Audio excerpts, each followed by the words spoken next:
Boom! We're live. What's up, everyone? Happy Black Friday. My name's Sumner Healy. I run a business called landinvestor.co. I run a land investing business at thelandpioneer.com. I build software for land investors at landinsights.co. And I'm not here to sell you anything. It's Black Friday. I know everyone wants to stuff a sale down your throat. I don't believe in discounts, so I have nothing to sell you. But I'm going to come hang out with you guys for a little bit. And if you guys are on this call right now, kudos. I know you guys could be doing all sorts of things, online shopping or eating leftover Thanksgiving sandwiches. That's always the best. Leftover Thanksgiving sandwich. Nothing hits better than that. So I appreciate you guys being here. I promise this call is actually going to be pretty damn cool. So 90 days ago, we put on a challenge inside of our Discord, landinvestor.co/Discord. Totally free to join. We went and said, hey, who wants to join us in a 90-day challenge, whether you're in Leah or not in Leah? Start with $10,000. Let's see how much we can make in a 90-day period. Now, a couple of things that I need to go over here just so we're all on the same page. During this challenge, we're talking about pipeline profit, okay? That's how much gross profit do we add to the pipeline? And gross profit is just how much did we buy it for, what were closing costs on the acquisition side, what did we sell it for, what were closing costs on the disposition side, that money in between. We're not going to include operational costs. Usually 70 to 80% of your gross should be net, right? Just depends on how you run your business. So we're talking about pipeline profit, and we're going to go through some really interesting findings. Now, we had 3 people in this challenge turn 10 grand into multiple 6 figures. So pretty cool. If you guys have any questions, comments, things that come up, be sure to drop them in the chat. Michael, what's up, man? Good to see you. And before we get into this, guys, I hope everyone had an amazing Thanksgiving. First off, thank you, Ari, for this hat. Ari's one of our Leah members. I really appreciate this hat, man. I've been wearing it the last couple of days. I also just came back from Costa Rica, and I came home, and a Leah member had sent me a rug. So Matt inside Leah had sent me a brand new huge rug. We put it in my girlfriend's office. So thank you guys for all the gifts and just all the yeah, man, just all of it. I'm just happy for all of it. Honestly, one of the things that I'm most grateful for this Thanksgiving is the community, is Leah. I know if you're like the outside looking in, you're probably like, dude, shut up. It's so sappy. But it really has changed my life on so many levels. And outside of my family and outside of my friends, this is my life. And so just thank you guys for everything. What's up, Art? Good to see you, man. So yeah, guys, hope you had a great Thanksgiving. If you celebrate Thanksgiving, Dave, what's up, man? Good to see you. If not, hope you had a great day off. We always work on Fridays after Thanksgiving. I just think that most people aren't working on Friday. So I do have my team come in on Friday. Sometimes we'll do a half day. But when we're calling sellers and stuff like that, I just think we actually have a pretty good chance to get through them because so few people are doing that. So it's always been my standing rule is that we work Fridays. So we take Thanksgiving off, but we get back into it on Friday. All right. So let me talk about the rules for this challenge. And frankly, we might do this again. Again, this was not just for Leah members. This was outside of Leah, inside Leah. What's up, Alex? And we collected some interesting data in this spreadsheet. Okay. So in total, we're going to go through the numbers here. In total, we had 26 people sign up for this 90-day challenge. Okay. I would say about 50 to 60% were inside Leah. The other 40, 50% were in Leah. So kind of a cool split test to split test the difference or the power in education. And then I'd say about 40% of the people inside that list were using Land Insights to select markets for this challenge, which we're going to see how that all plays out. So kind of like an interesting data point just to see, does this stuff actually, is it actually effective? Is the education effective? Is the software effective? We'll kind of go through the stats there. The rules were we all had to start with no more than $10,000. Okay. That was the max budget. And let's say what went into that 10 grand? Well, the cost of data and the cost of mail. So this was a mail only challenge. We weren't doing texting or cold calling or anything like that. So only direct mail. And some people use what we call blind offers, and blind offers where we just send one offer to the seller. And some people like me used range offers. I don't think anyone used neutral letters. But if you wanted to, you could have sent postcards or 2-page letters. Pretty much everyone did 2-page letters. The vast majority did blind offers. Some of the folks did range offers. And actually going through here, I do see Brent Pope in the challenge did neutral letters. Amy did a blend of blind and neutral. So just a handful of people did neutral letters. And the only people that I know that were really successful with the neutral letters were the ones that were sending it to value add deals. So Amy's a Leah member. Amy was sending neutral letters to entitlement projects. So these big value add deals that are really hard to underwrite on the front end. Now, this is where shit gets interesting. One of the rules that I said is that every single week, this is a 12-week challenge, every single week by midnight on that Sunday, if your KPIs are not up to date in the sheet, you're out of the challenge. You're gone. Okay. Because just like in your own business, if you can't manage your numbers, if you don't update your KPIs weekly, if you can't manage a little, I don't think you deserve a lot. Right. And a lot of folks in this challenge were brand new land investors. And so the idea of tracking KPIs is so foreign to them. Right. For me, it's just like brushing my teeth now. I just have to look at my KPIs every day, essentially, for all the different businesses. Here's the interesting thing. No one was able to track their KPIs for 12 weeks. Every person in the challenge, minus Jay Jakonski. And I got to talk to Jay because I'm not quite sure what happened. 2 of the weeks were missing, but Jay was the only one outside of myself that actually tracked his KPIs for the full 12 weeks. The other 24 people, or whatever the number is, that could not track all the way through the 12 weeks. And so therefore they were technically disqualified from the challenge. I know it seems like a real stickler move, but again, I think that's important. That was one of the rules that we set forth. And so I think for anyone that's in that cohort of not updating your KPIs, no need to beat yourself up, but a good learning lesson. Okay. So let's go through and let's go actually review the stats. Who here in the chat, if you guys are in the chat, who here thinks I got first place? If you put it in the chat, let me know if you think I did or I didn't. You can tell me either way. I'm just curious if anyone has any insight. Theoretically, I should have the most leg up on the competition, right? We've got a big team. I've been doing this for a long time. I've done a lot of deals. I actually didn't get first place. I got third place. And before we go through these numbers, I'm going to share with you guys exactly what happened because there's such a good learning lesson in here, okay? I messed up, and I make mistakes all the time. I think like people think that you become infallible and you don't make mistakes. No, I make a lot of mistakes. I just try to piece together and recover from them, but I make mistakes literally every week. And I made a big fucking mistake here, okay? So we were using range offers for this campaign. I find for us, range offers work really well because we've got a big acquisition team, okay? So we've got the manpower to go work through these leads and negotiate them. So for me, it's easier to get more offers out through range offers. I can spend less time pricing them out and then let the team kind of handle the heavy lifting of negotiating and putting these deals together. So what I did is I grabbed about 18,000 pieces of data. That was the data that I mailed out, 18,000 pieces of data. And we're doing range offers, and I was doing a per acre price. So I would say, hey, Mr. Seller, I'm willing to pay you $4,000 to $6,000 an acre for your property. Then we had another formula on there that showed the total price and said like, hey, that's between whatever, 400,000 and 600,000. So they could kind of get a point of reference of the per acre price and how much it would actually end up being.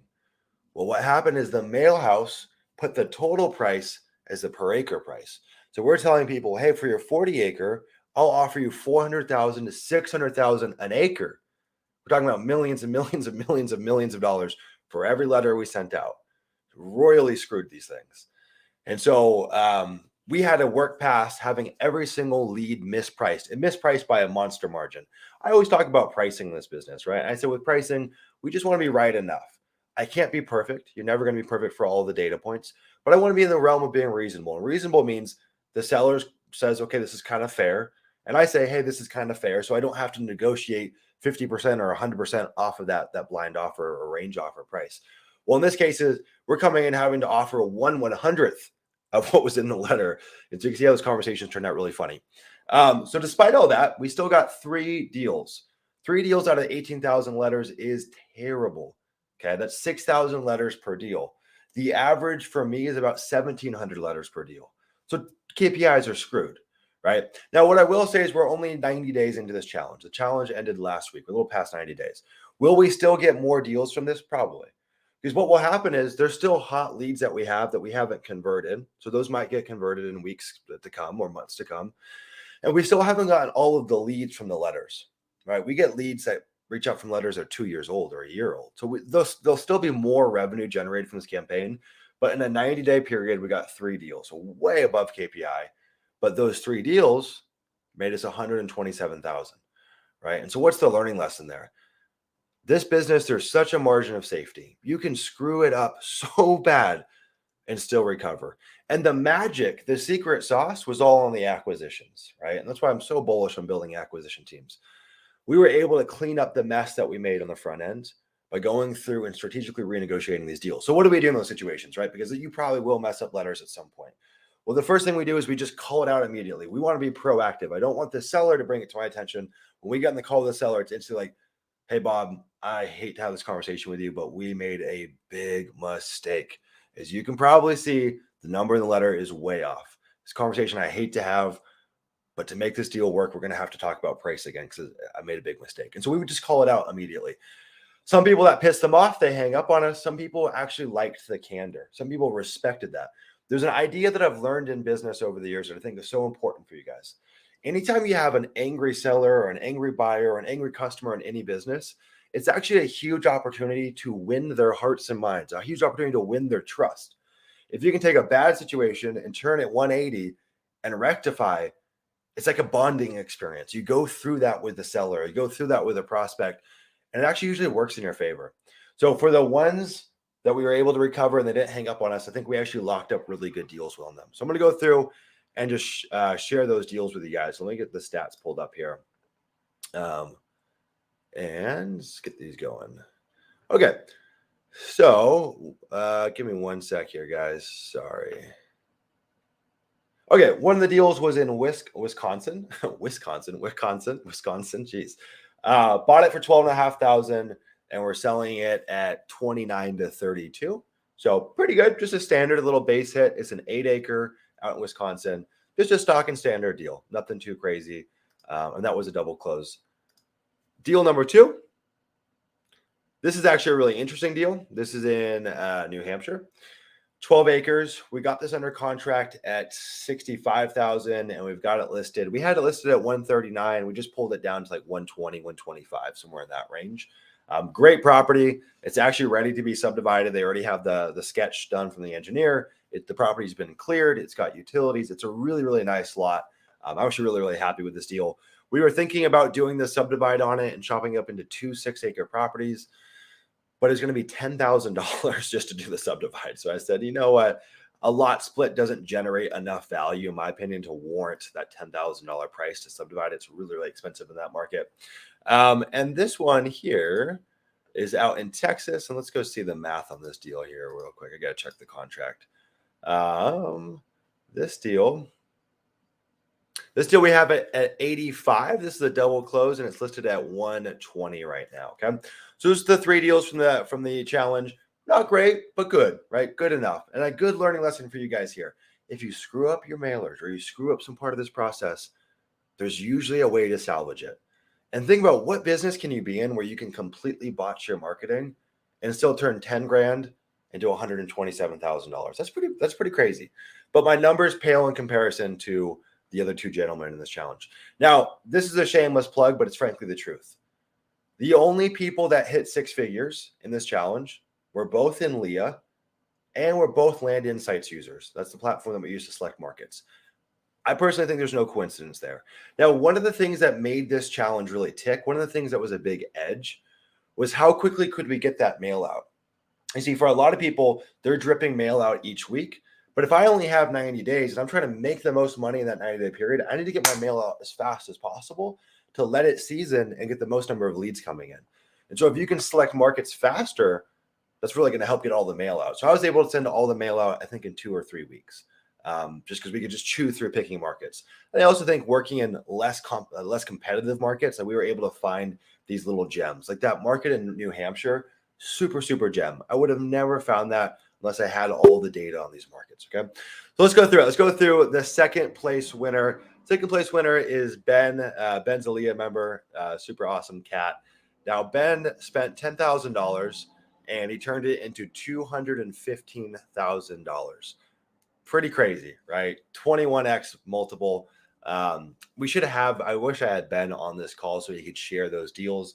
I know he got a subdivide deal and a couple other base hits. I think it was comprised of 3 or 4 deals. And again, this challenge isn't over, right? There's a high likelihood that Ben still ekes out a little more from these campaigns. Probably not a ton more, but I wouldn't be surprised if he adds another deal or 2 fast forward 6 months from now. Because again, he's got the warm leads to work, and then he's got the future leads that can come in. And that's the secret sauce. Like those 3 leads that we converted in the 90-day challenge, if you guys went and looked at our CRM, it's touch after touch after touch after touch after touch after touch. It's a deal by 1,000 touches, right? It's like death by 1,000 cuts. It's a deal by 1,000 touches over and over and over and over and over again. So that's how we can extract the most value from these leads. Now, first place winner was Mr. Jay Chikonsky. Now, Jay turned, it was a close first place. Jay turned $10,000 into $216,000 of pipeline profit in 12 weeks. So just a hair over Ben, just a smidge over Ben. And that was comprised of, again, I think 3 or 4 deals. So what's the takeaway here? Well, you can make a ton of money with 10 grand in this business. Pretty crazy, right? I always tell new Leah members, like, I wish you would start with more than 10 grand, but frankly, if you're starting with $10,000, we can turn that out into 6 figures or pretty close to it. It's not going to happen every time, but pretty damn close to it. And there's a science to it. There's a system to it, right? If you go and drop direct mail willy-nilly, will you get deals? No, maybe. I mean, probably not. Will they be profitable? Probably not. But if you have a sequence that you can go through, it's pretty freaking reliable. And if you can show me any other business that has a ROAS like this, I'll probably drop everything I'm doing here and go into that business, right? We're so fortunate to have this insane return on our marketing dollars. It's pretty miraculous. If you guys have any questions too, feel free to drop them in, guys. If you want to turn 10 grand into whatever, 6 figures, put your questions in the chat. I'm happy to answer them. So yeah, guys, that was the challenge. Pretty darn cool. Which I don't know if there's anything else to really explain on this. We may do this again. I think it was really fun for the group to kind of have a little bit of competition. It's interesting. Like some of these Leah members have been with us for 3 months or 4 months, and we put that challenge on and they just hit the ground running, right? Competition is a beautiful thing. And it really makes you kind of pick up the slack in your system. So let's talk about, while I'm here, I guess, let's talk about marketing goals or marketing trends that I'm seeing moving forward. Like, what am I seeing on the marketing front moving into 2024, right? If you're a new land investor and you're watching this video and saying, Sumner, hey, I want to go and get involved. I want to go and do what you just outlined here. And I'm brand new and I want to get started next year. A couple things that I'm seeing out there. Okay. Yeah. So it was all $10,000. So that was the max budget. So that was for data and for mail. We all have slightly different mail prices. Like I pay 52 cents. Some people might pay 55 cents or 56 cents. So there's like a little bit of a delta there. And then slight differences in data, right? I think I paid 2 or 3 cents. Some people might pay 4 or 5 cents.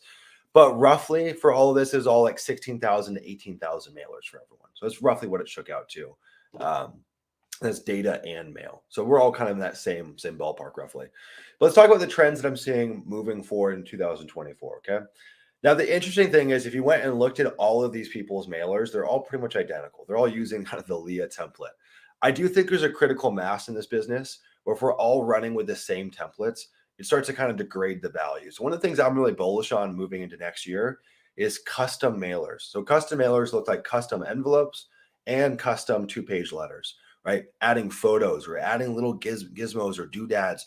I saw a mailer that was an envelope that you open up and had a video in it, right? Had a little screen that played a video.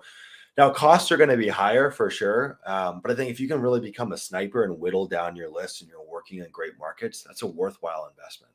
I've heard of people doing crazy things and mailing mailboxes to sellers and like really intricate ways to get a hold of them. A lot of times what you see house wholesalers doing and house flippers doing is kind of what we need to be doing eventually. Like we're not there yet. That's kind of the roadmap for what we're going to follow. So a lot of those guys are doing something much more complex than what we're doing in the land space. A really interesting person to look at is go to ballpointmarketing.com. They do these mailers for house owners. And on that envelope, they put like a local attraction to where the seller is or where the property is. So if you're in St. Louis, they'll have like the arch on it. If you're in Arizona, they have the Grand Canyon on it. One of the biggest things that we run into with direct mail is just getting the damn thing opened. I'm also bullish on experimenting with more postcards next year. Now, that's not something for a newer land investor. I don't think if you have a team that can handle all of the lead flow, postcards make sense. But postcards essentially have almost like 100% open rate because they're just right then and there. No one has to open that letter. Now, we wouldn't use those with blind offers. But again, if you've got the back end for acquisitions, you can work all those leads. Either the pre-qualification happens on the front end with mailing and with pricing, or it happens on the back end with your acquisitions team, right? It's one of those two places. And if you're brand spanking new, you just don't have the resources for that. You personally can't reach all those seller leads and pre-qualify all of them. Hold on, give me 1 sec, guys. I'm going to shut my window here.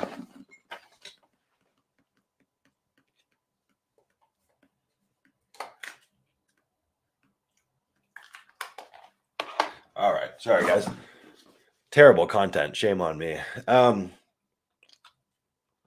One of the biggest things that I'm really, really bullish on, and I don't want to go too deep in the weeds on this because I'm just starting to kind of dip my toe in the pond, but I'm going to give you guys secret sauce. Like, frankly, this is stuff that I would pay tens of thousands of dollars to learn and to implement. And again, I don't have the implementation just yet, but it's something that I've been actively working on.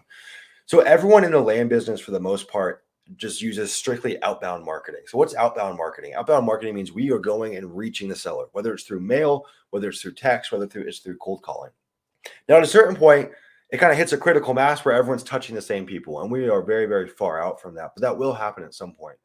So, like Warren Buffett always talks about, how do you create a moat around your business? Think about a castle with a pond running around it that no one can actually go and enter. No one can come and take your castle, and your business is your castle.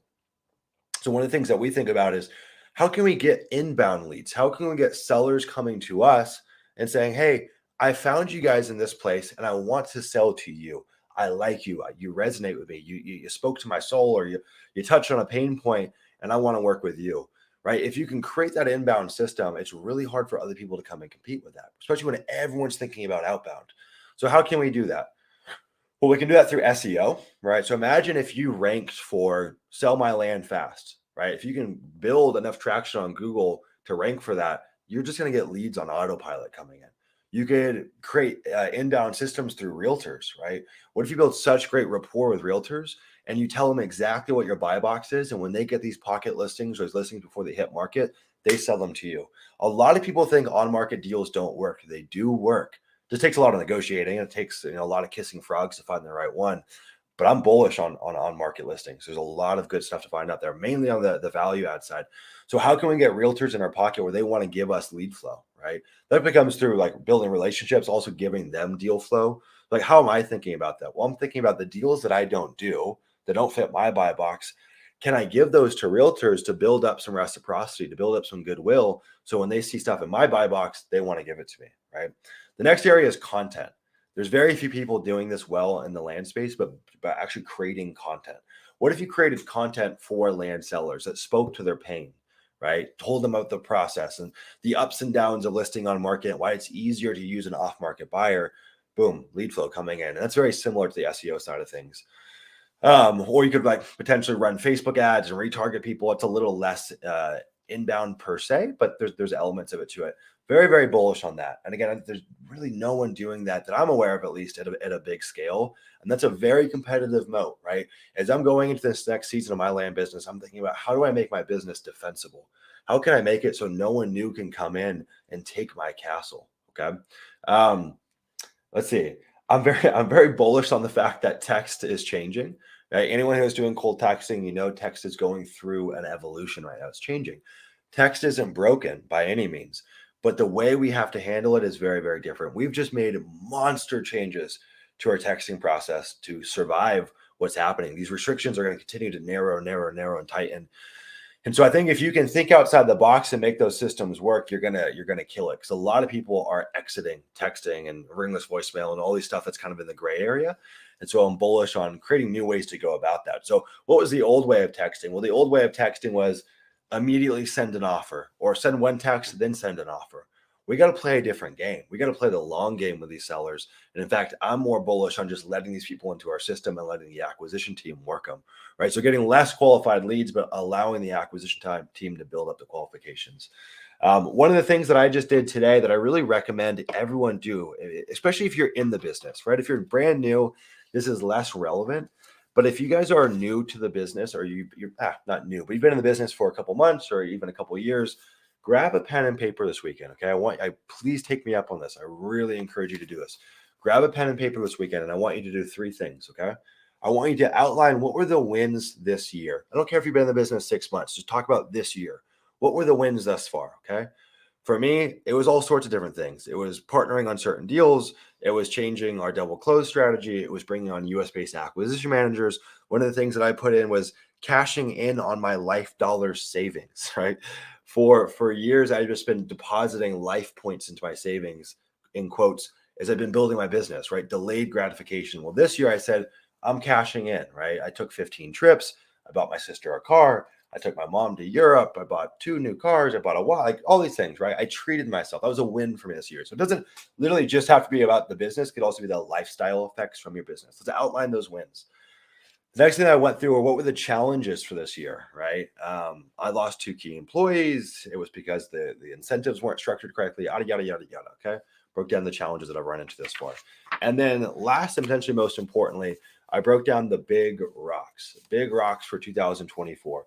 What are the things that I want to accomplish? What are the things that I need to get done to move my business to where we want to go, right? So for 2024, we said $5 million gross, $2 million through standard flips. That's about 100 deals for us. And then $3 million from value add deals. It's about 4 to 6 value add deals. Okay, cool.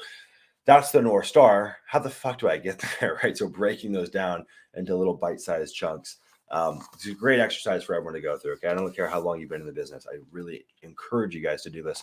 One of the things that this stems from is the book Traction. I don't know if anyone here has ever read the book Traction by Gino Wickman. Again, if you're a few months into the business or a few years into the business and you haven't read Traction, you're doing yourself a disservice. As you move into 2024, you need to think about installing an operating system into your business, okay? There's 2 kinds of operating systems. There's the actual land operating system. Cool, that's what we teach inside Leah. And then there's the back-end operating system, which you learn from EOS or Traction, about how do you run your meetings? How do you structure your roles? How do you structure the goal setting and all that stuff within your business? Those are 2 kind of operating systems you guys can install into your business. I'm rambling here. Hopefully that's relevant on some level. But I guess the key takeaway here, guys, is that it's no coincidence that the folks that turn 10 grand into 6 figures have an operating system in terms of how they're doing land and have a way to go and select markets on autopilot. Speaking of market selection, we've got some really freaking cool stuff coming in December. We're launching the V1 of Land Insights. We've essentially been in beta mode of Land Insights. We're launching V1 at the end of December. This takes the market selection stuff that we're doing with finding demand and sell-through rates and supply and all that jazz and pairs it with a pricing element. So you can actually get visibility on pricing within zip codes and within counties. And so you can know from a click of a button, hey, in this market, here's the price.